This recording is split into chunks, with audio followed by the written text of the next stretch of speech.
So in this video, we're going to be describing transformations for a quadratic function when given its equation. So before we jump in and we analyze different equations, I want to review what we've already learned about transformations previously in Algebra 2. So what you should already be familiar with are horizontal and vertical translations, and those are the movements where we move the graph left, right, up, and down.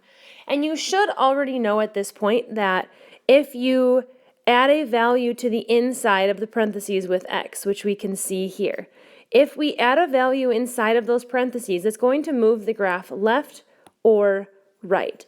And remember, with horizontal translations, these work the opposite of what we expect. Then you should also know that if you add a value on the outside of the parentheses, so out here as k, that is going to move the graph up or down. And it moves as we expect it to. So if we add 2, we go up 2. If we subtract 3, we go down 3. So remembering these translation notes that we took in a previous lesson. Now, in addition to translations, we also studied reflections and horizontal stretches and shrinks. So a couple of things to remember here. One, remember that these vertical reflections, where we reflect the x-axis, that multiplied the outside of the parentheses by -1. And then the reflection of the y-axis, which was that horizontal reflection, that multiplied the x value on the inside by -1. So remembering those reflection notes. In addition, our vertical stretches and shrinks works just as expected on the outside. So here we multiplied the outside by our a value, and that vertically stretched our graph if the absolute value of a was more than 1, and it vertically shrunk our graph if the absolute value of a was less than 1 and greater than 0. So here is our stretch, and here is our shrink. Then from here, the only thing that's going to be a little bit confusing for us is going to be this b value, or our horizontal stretches and shrinks. So you should remember from our previous notes that those horizontal stretches and shrinks used 1 over our b value, or the reciprocal of our b value. So if they tell us that we have a horizontal stretch of 5, what we're going to do is we're going to take our b value of 1/5, and we're going to multiply our x value on the inside by that value. So now as we interpret these different equations that we have, we're going to have to work backwards with that mindset. What we're going to see in our equation is the b value, and we'll have to take that b value out, change it to its reciprocal, and that will tell us whether or not our graph stretches or shrinks. Now, what you need to be careful of when you're interpreting our b value in here is you have to remember that we're flipping b to its reciprocal to figure out if we're stretching or shrinking. So if you focus just on the b value here, b actually works opposite of a. This is why we typically flip it to its reciprocal, and that allows us to really see what's going on. But if you have a b value that is, say, 2, if your b value on the inside of your parentheses is 2, then you're going to have to flip that to 1 over 2 to figure out that this is in fact a shrink. So notice here, b value equal to 2 produces a shrink because it becomes 1 over 2. So we'll talk about that as we go, but just being very careful about how we interpret these equations, especially when it comes to horizontal stretches and shrinks. So let's jump on in and start a couple of examples. So here, if we look in our first function, we're looking at the numbers that they've added in beyond just the x. So here I see a -2, I also see a -3. So we have to think about what those values represent and how they're going to transform that parent function. So here let's go ahead and start with this -2 value here. And if I look at the location of -2, I notice it's being multiplied out in front. So I know that my a value here is equal to -2. So if I think about what this value is actually going to do to my graph, first, I'm going to focus on the negative part, and that negative part is going to make it reflect or vertically flip. And because it's a vertical flip, if I think about that, that's a reflection over the x-axis. So we can say reflection or reflect in the or over the x-axis. So that's what's first going to happen because of that negative. Then the 2 part, when a is equal to 2, a is going to make that graph 2 times as tall. And as a result, we have a vertical stretch.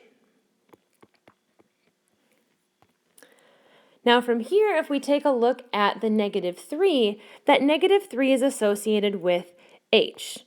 Now, I'm not going to put h equals -3 here because I know h deals with the -3. But what's really going to happen here is that h works the opposite of what we expect it to. So, h works the opposite of what we expect it to. Since this is a horizontal movement left and right and it works the opposite of what we expect it to, that -3 tells us that the graph is going to move right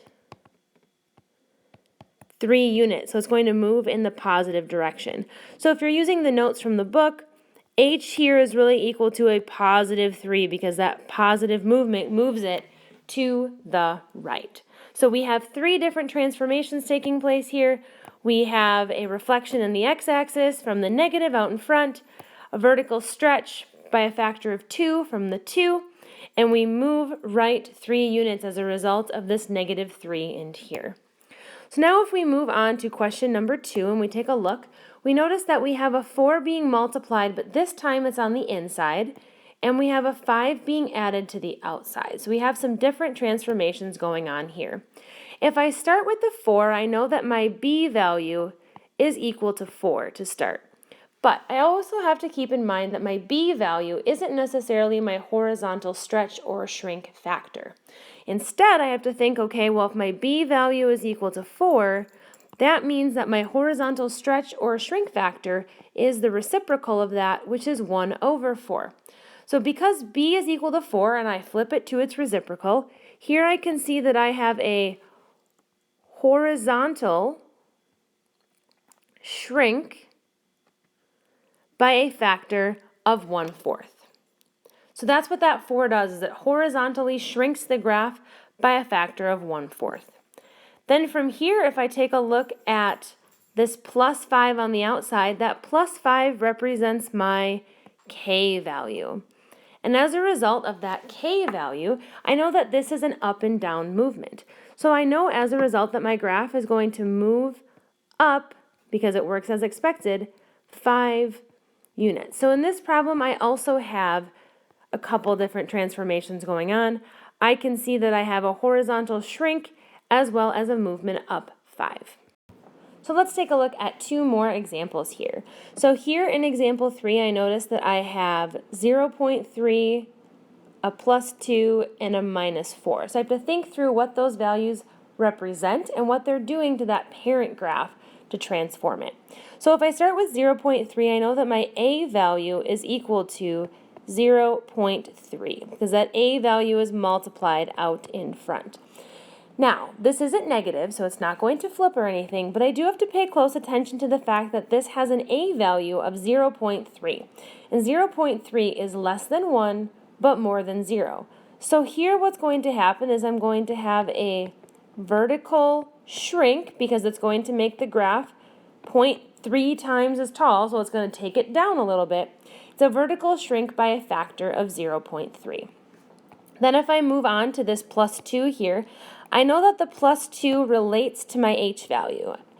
So my h value, it's related to that +2, but I have to think about this one a little bit because h values work the opposite of what we expect.